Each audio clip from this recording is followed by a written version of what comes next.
advice. Sometimes say, yeah, okay, fibroid, you know, we don't say, a cockpoo for you, get a treat, native. And some women will go ahead, they can yin, I don't care, for no, don't your 4 liters. It will take 1 glass 2 times in a day. And you begin to take these things, and this thing begins to destroy your body system. It begins to destroy your liver. And it's become a major problem. It compounds the whole problem for you. One of the signs that you see in your body and you know that you have, or you suspect, or you know that it's not normal, that you should seek health care, you should talk to a doctor about it, you should go to the hospital, is prolonged and heavy menstrual bleeding. It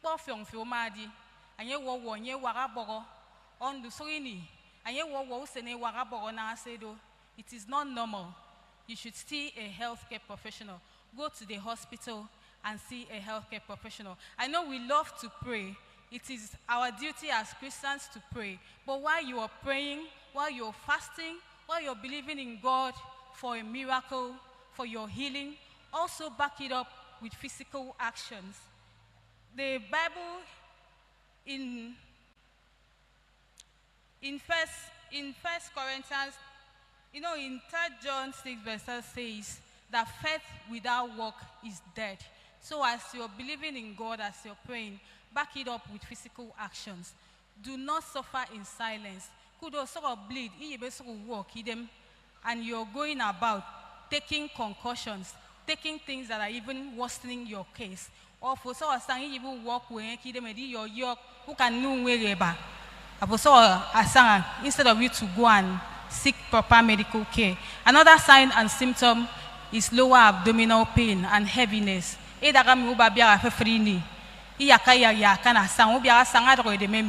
Sometimes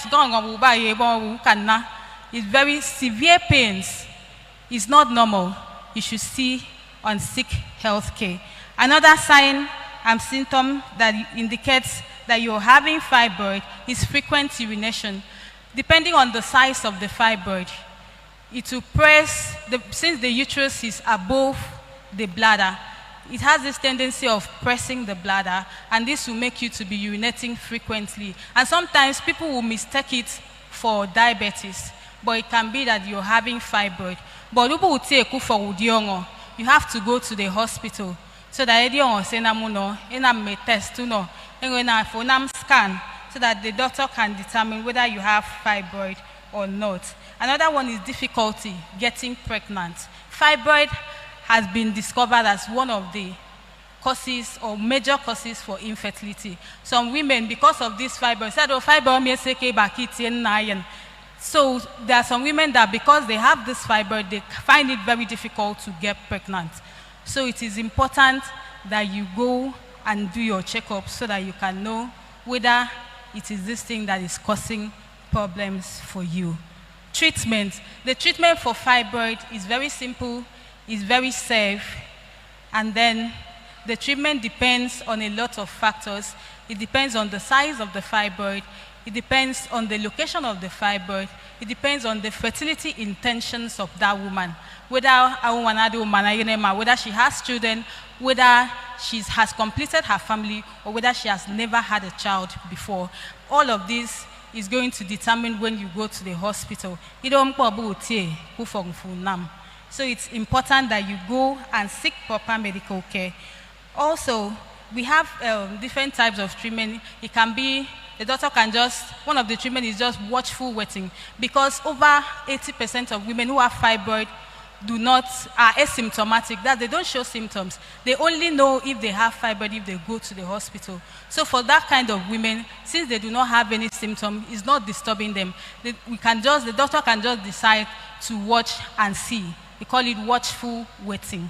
Another type of symptom is medications. The doctor can administer or prescribe some medications for you that will help to alleviate symptoms. Another one is surgery. The surgery can either be non-invasive or invasive procedure, but all of that is done in the hospital. Now, prevention. To prevent you from having fibroid, one of the ways is to know your medical history, your family medical history. Because when you know your family medical history, you're going to seek health care on time. you begin to seek healthcare, you begin to be going to the hospital for prevention for checkup in case you're also at risk of developing fibroid. Another one is taking vegetables and vitamins in adequate quantities.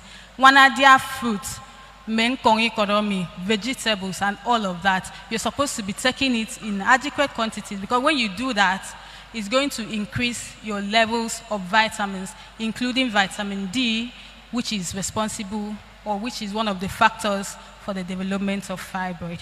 Another one is exercise and maintaining a healthy weight. If you know that you're obese, or you know you're fat, so to say, you have to be exercising. In fact, exercise is for everybody. Do not neglect exercise. You do exercise when you wake up in the morning after your prayers. You can just jog around your house and all of that. And also, this information is not only for the women. Men too has a role to play. You have a role to play by encouraging the women around you, your wives, your sisters, anybody around you that may be going through this kind of issue, you give them the necessary support, financial, psychological, emotional support, accompany them to the hospitals, help them to seek health care, and right on time. Because one of the major signs and symptoms of fibroid is bleeding. A lot of women are bleeding, and they're bleeding in silence. They don't want to speak out. Maybe I want to say that fibroid is not a cause. Fibroid is not a taboo. Fibroid is not something you should be ashamed of. If you have this kind of problem, please speak out. Seek health care. Seek proper medical care. It's going to shrink your fibroid. But they will not tell you that those things, even if they shrink your fibroid, they're also able to shrink other organs in your body. They will shrink your fallopian tube. They will shrink your intestines. So please, do not be ignorant. Do not be ignorant. Do not be among those Bible, my people are destroyed from their ignorance. You should know the right thing to do. Seek medical care on time. And my prayer is that God will give us the wisdom to pray and also to seek health care right on time. I want to close with this scripture from 3 John 1 verse 2 that says, "Beloved, I wish above all things that thou mayest prosper and be in good health, even as thy soul prospers." Thank you.